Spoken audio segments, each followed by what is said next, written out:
Hello, my fellow Americans. My name is Eric Strauss. I am running for president in 2020, and as I do each day, I'm going to upload a video today about an area of politics that I have my perspective I want to present on and/or certain policy objectives on. Tonight, I'm going to talk about identity politics and social justice, and it's mostly going to be a matter of perspective. I don't particularly have any specific policy advocacies regarding this, except to say what I don't think we ought to do.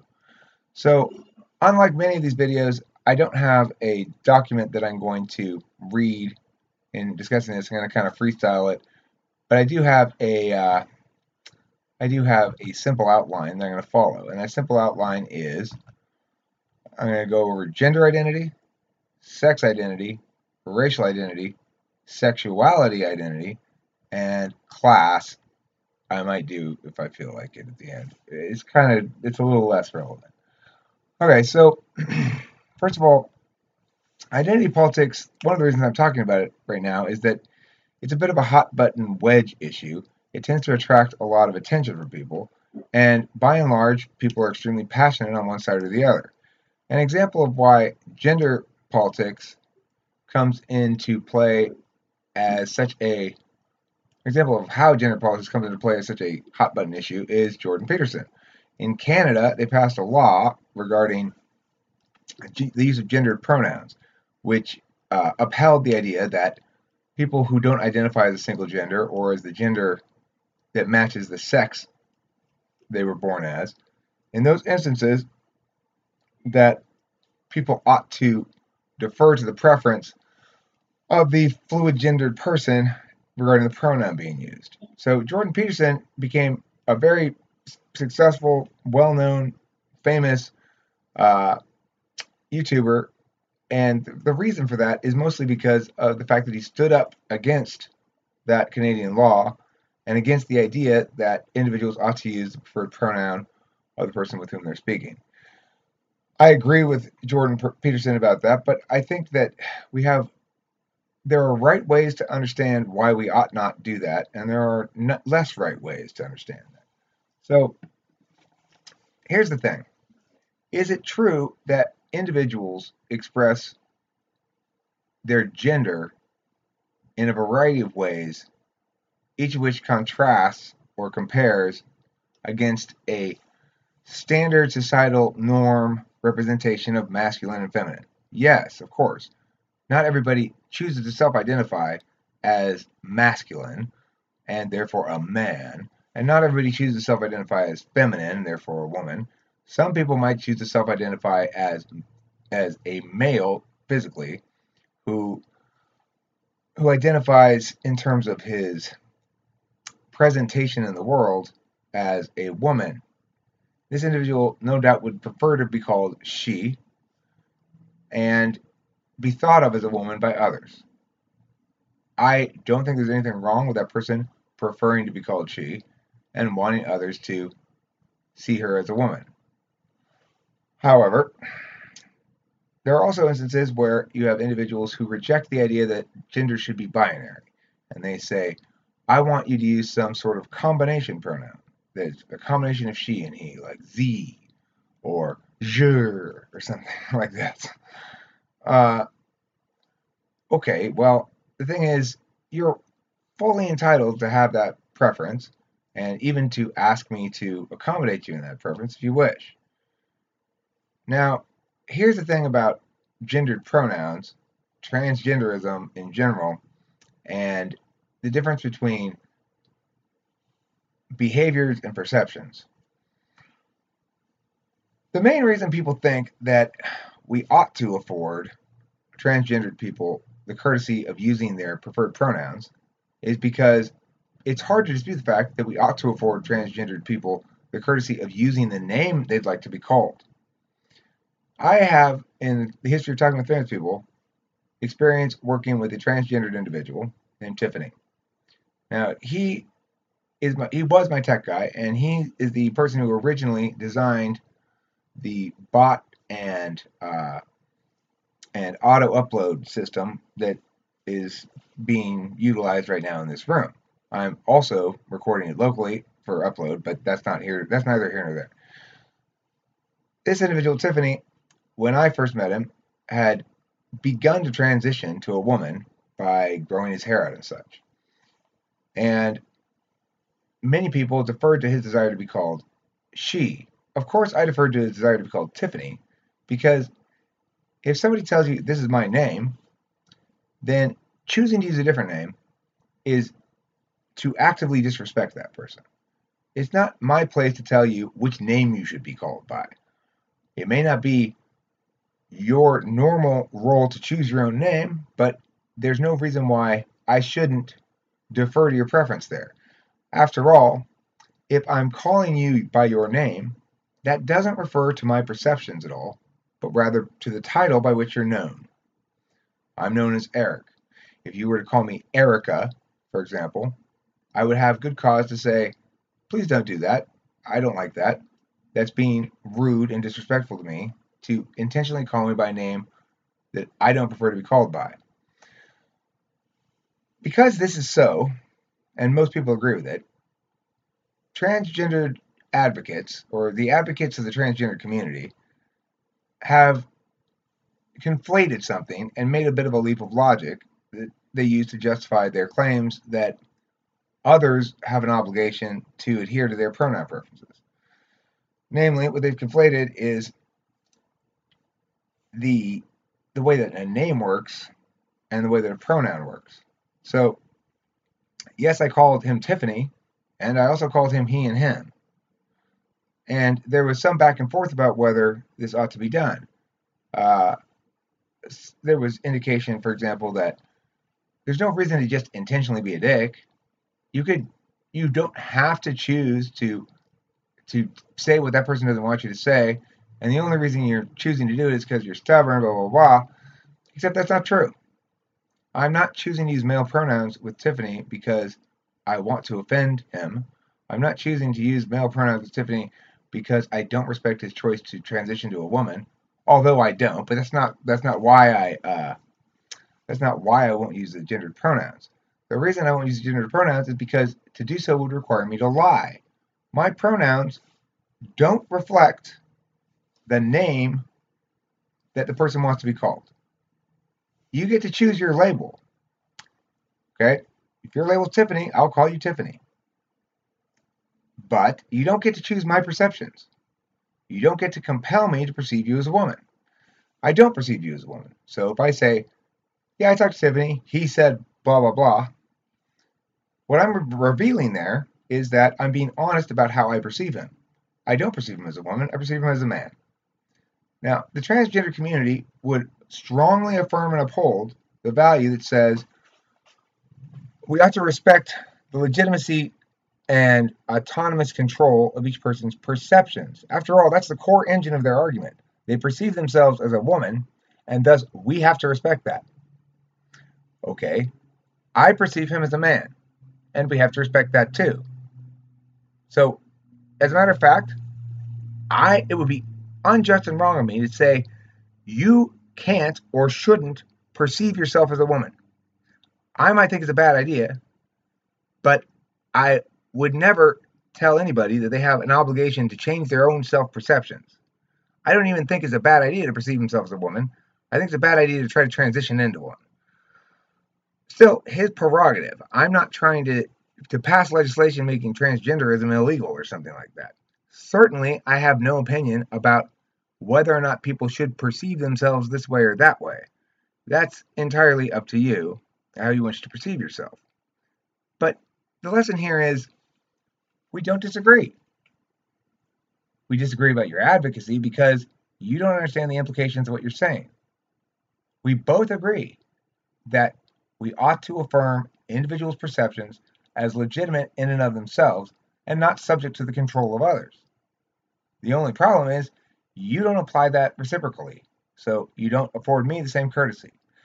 And that's why we should never, ever allow any sort of notion that we should legislate the use of words in that fashion. It's a very bad idea.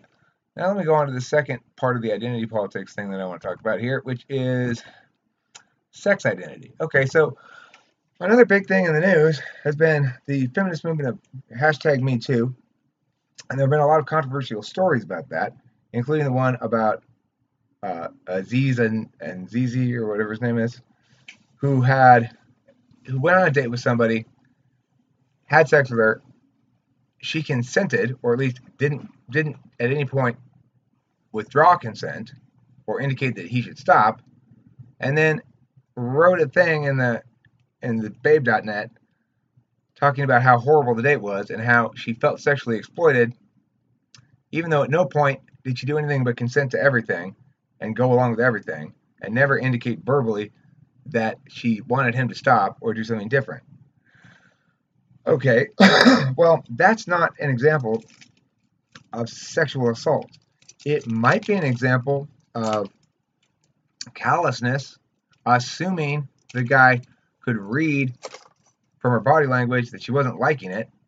Then if he either proceeded anyway because he didn't really care, or got off on that, then that would be an example of him being a douche. But not only did he not do anything criminal for sure, because after all, she consented to everything, he didn't even do anything that we can conclude meets the level of gross or douchey, because we can't know what his perceptions were. We don't know whether or not he interpreted her cues to mean what she meant them to mean. And I think that it's excellent, though, that that occurred, because it helps us to understand where the line needs to be drawn. I consider myself a feminist, and Me Too is something I would agree with. The notion that as a society we've tolerated for vastly too long, and we've strangely tolerated it with a weird blindness and persistence, the diminishment of women into objects of sexual conquest by a certain category of men, a certain subsection of men who seem to feel empowered by the reduction of others, specifically women. And there may be multiple reasons for this. I don't know why that occurs, but there's no disputing that it does. So let me just say, I'm a passionate advocate for non-transgression. If there's a situation where a man is engaged in groping or touching a woman who's expressed a distinct unwant for that, says, no, I don't want that, is not giving you any cues that she does, and you just sort of just start grabbing her and see what happens, then as far as I'm concerned, you're guilty of the crime of assault. It's not appropriate for anybody to extract their pleasure from taking another person's dignity. It's not always criminal, but it's always inappropriate. So I would just say this. The reason I earlier today had an aha moment about I want Dave Chappelle as my vice president, is I read a reference to something he said about this movement, this Me Too movement. He said, for this to succeed, the Me Too movement is going to need to accept a lot of imperfect allies. And that seemed to be the wisest thing I'd heard on the subject. Men aren't perfect, and the nature of the relationship between men and women is such that it's prone to harmful manifestations of human sexuality. It's necessarily so because sex is a scarce and rivalrous resource, and because people's self-worth, identity, place in the hierarchy, etc., is all linked to it. So people have very strong feelings about it. I just want to stress that I consider myself a feminist, and I don't believe in the patriarchy, as it's referred to. I think that's absolute silliness. The reality is there are some douchebags out there, and they comprise a sizable minority of the population of men, and they seem to correlate somehow with attaining high positions, or perhaps we're only hearing about the ones that are high profile, and that's why it would seem that way. Regardless, this does not represent some institutionalized ideological frame in which men assert dominance over women. We've got to put away these notions of institutionalized and structural elements that represent an assault by one group on another. The groups don't exist, the assault doesn't exist, and the framework's constructed. All right, the third thing on my list of identity politics, racial identity. This is perhaps the most poisonous of all possible designations anybody can refer to, let alone base decisions on. Race is not a real thing.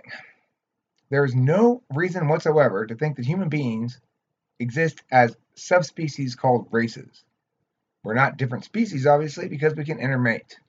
And the genetic similarities between individuals between races are usually greater than those between individuals within a race. Of course, to state that even is to lie, because it assumes that we can draw a meaningful circle around a group of people and call that a race, and then make these sort of comparisons. Most people would say, well, okay, look, Eric, there are some gray areas, sure, but that Chinese guy from China is clearly a different race than that black guy from Africa is clearly a different race than that pale white Scandinavian from Norway. No, they aren't different races. They have different sets of forefathers. They have different genealogical nodes that they're in, but that doesn't make them different races. It just means that a simple thing that we all know is true, which is that people who are more closely related to one another look similar. Most importantly, whenever we try to use the designation race for anything, it always creates harms. So let's say you're concerned about racial disparities in drug sentencing guidelines. It will do a great deal of harm to make that argument, because the problem isn't the race, it's the drug law. And talking about the race at all only makes the drug law normalized. The drug law is an actual problem. Why? Because it empowers individuals to arbitrarily coerce other individuals for reasons not related to justice. In other words, it's not a just application of force. So we should concern ourselves with that. The fact that a non-just application of force expresses in ways that we deem racist should be entirely unsurprising. The problem with an arbitrary law like a drug law is that it empowers the police to enforce it when they want to and not enforce it when they don't want to, because nobody who's let go by the police after they found drugs on him complains about it.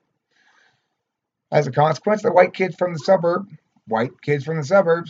who get pulled over and seem like nice kids and reminiscent to the cop of his own kids, he throws their drugs away and says, "You guys get home, I don't want to see you around here again."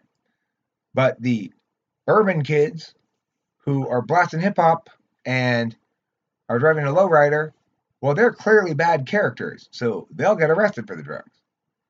That's why there are racial disparities. It's because the law is designed to be applied arbitrarily, and thus it reflects each human being's natural discriminations and biases, some of which are racial, some of which are class-related, some of which are whatever. The thing is, regardless of those biases, they're imaginary, made-up mental processes of the individual who's legitimizing or justifying behavior via a stupid metric. So, what's the takeaway from this? Race is not real. If you are arguing using race as a mechanism of argument, you are playing make-believe, because none of the warrants you're presenting are linked to anything that can ever be meaningfully defined. If we accept that race is simply a self-identification, then that's fine, but we can't do anything with it because I'm black. I'm African American. I'm not now, but I have been African American. I've been multiple races. I'm transracial. You see, I shift between races at whim. Well, that's fine. I can shift between races at whim, and that's perfectly fine as long as you don't think race means anything. Now, if you think race means something, then it's possible that my shifting between races at whim in front of you can cause you to act out against me. You might say, "You're not black, Eric. That's disrespectful to the experience of actual black people." And I'd say, "You mean you?" And that person might say, "Well, no, I'm not black." "Oh, well, on whom are you imposing this title, actual black person?" How do you know that they embrace this? Or do you get to decide what race everybody is? If so, then it's no longer something one self-identifies as, but rather something you confer onto everybody. And if not you, then who gets to decide whose race everybody is? Which race? Another problem with race, of course, is even if you believe the typically left's justifications that racial groups are important distinctions to draw and that we have to concern ourselves with the plight of the disadvantaged and disempowered groups who've historically suffered harms at the hands of blah, blah, blah, blah, blah. Even if you believe all that, race is a terrible idea because when you apply it, you pit different disadvantaged groups against each other. And you make it impossible for somebody who's biracial or multiracial to attain legitimacy under any of those labels. And thus, you create a new disenfranchised group called not racially pure, which runs entirely afoul of your whole agenda and your whole mindset. So, many reasons to reject the use of race as a criterion for anything, and those are some. Now, the next one is sexuality. I'll probably end on this. Well, maybe I'll go to class a little bit. Sexuality. People have sexual identities that include the terms homosexual, heterosexual, bisexual, sapiosexual, bestiosexual. Here's the deal. Those aren't really things either, but at least they are descriptions of persistent patterns of behavior. So it's perfectly reasonable to say that somebody's a homosexual if they self-identify as a homosexual and tend to have sex mostly with people of their same sex. It's perfectly reasonable to call somebody bisexual if they identify as bisexual and have sex with people who are the same sex and people who are the other sex. And similarly with heterosexuality. The challenge is that with sexuality, because it does link to something specific physical, it's not just entirely imaginary, we tend to forget the fact that it's an approximate description of behavior, or because even if you've never had sex with anybody except the opposite sex, that's not proof that you're always going to have sex with just the opposite sex. Although probably you will, depending. Okay. So we ascribe a permanent state of sexual attraction called homosexual or heterosexual to individuals who don't live like that. People don't manifest a reality in which they are in a permanent state of sexual attraction towards the same gender or the opposite gender. Most of the time, we probably aren't engaged in a state of any sexual attraction. And so the identity label is a little deceptive. We shouldn't ideally concern ourselves with linking identity to sexual behavior like that. It doesn't inform us of anything at all. So while it's not imaginary like race is, it's also not useful for anything that's good. So now let's look at a recent court case and the implications of that and what we should take away from this.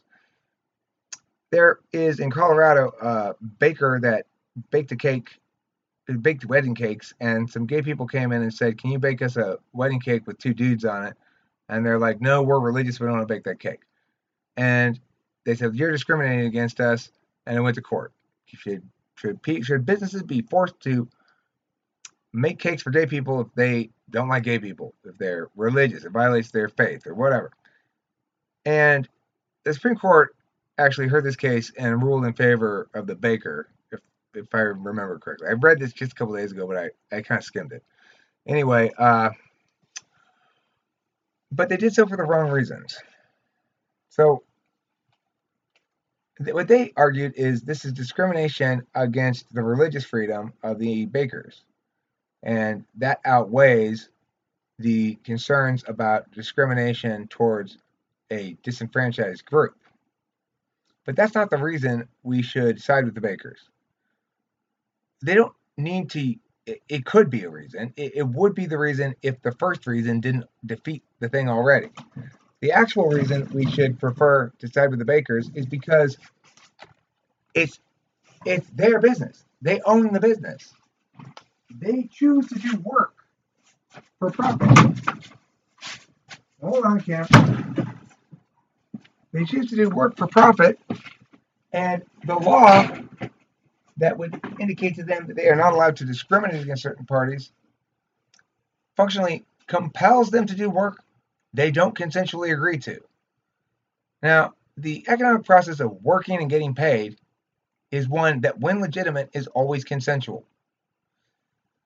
Therefore, laws that preclude one from choosing not to do labor on the grounds that to choose not to do labor in this instance represents discrimination against those parties, and those parties are representative of a group, therefore it's discrimination against the group. Well, that's okay. You see, I'm allowed to be racist. I'm allowed to be homophobic. I'm allowed to be religiously conservative. I'm allowed to be ultra liberal. I'm allowed to be a social justice warrior. All of those things. It's okay for me to do that. We might not like it. We might prefer a world in which there weren't homophobes. We might prefer a world in which there weren't racists, but that doesn't justify our violence against those people. And fundamentally, that's what that discrimination law is. It's violence against those bakers. You must bake a cake at gunpoint. If you do not bake a cake at gunpoint, you are guilty of a crime. Why? Well, because, same thing with the first thing, this boils down again to who owns whose perceptions. While we as a society might prefer that people behave as though they perceive things the way we do, or as though they perceive things in a way that's more consistent with a normative goal, like goodness or truth or whatever, we can do that fine. But if we then try to force them to go along with our perceptual preferences, we are guilty of a crime, namely a false claim of ownership on somebody else's consciousness. So, no, absolutely not. Can we punish people who are racist or bigoted or hate transgender people or anything? We should and can punish them if they transgress against those parties. But transgression requires more than a refusal to engage in consensual engagement. Just because you refuse to engage in commerce with somebody, that doesn't mean you've transgressed against them, because they have no right to engage with you at all. They do have a right to be not interfered with in their own pursuits of engagement of their own natures, but they don't get to control me like that. So it's critically important that as a nation we start to back away from some of these workarounds that are designed to solve temporary problems but end up doing permanent damage to an ecosystem of justice that actually preserves justice by applying things truly and fairly across the board. If you are a social justice warrior, I still want you to vote for me, because I actually uphold social justice. If you are a feminist who's screaming at men for their patriarchal diminishment of women, for harassing women, blah, blah, blah, I want you to vote for me. You know why? Because to the full extent that you are correct and women are being transgressed against by men, I will fight to see justice attained. The only difference between you and me is I don't need all the extra bullshit to punish somebody who's transgressive. And I won't punish people who aren't, whether you like them or not. You should vote for me because I actually represent your position when it's correct, even if I don't like you, or even if I do. You could be a member of a group that I find deplorable. You could be somebody, additionally, who has the personality of a jackass, whose face looks like a dozen miles of broken road, whose legs are deformed, angular atrocities. And if you make the correct argument, I will say, oh, thank you for making the correct argument. What I want to do now is make sure that I correct my own wrongnesses to incorporate the correct thing that you indicated. It doesn't matter who you are. It doesn't matter what my feelings are about you, your group, your positions, or anything. To the extent that you are right, I represent your position 1,000,000%. And to the extent that you are wrong, I will not pursue your interests, but I will legitimize your your exercise of political will by recognizing that the passion is of value, and the fact that it's poorly directed is not entirely your fault. The country has normalized a whole lot of wrongness, a whole lot of bad discourse, and people have become accustomed to the okayness of certain kinds of wrong arguments or bad arguments, non-responsive, non-linking arguments that allow a whole series of bad policy to move forward. So that's my thoughts on social justice and identity politics. If there's anybody in the room who'd like to comment for in the video, please do so now.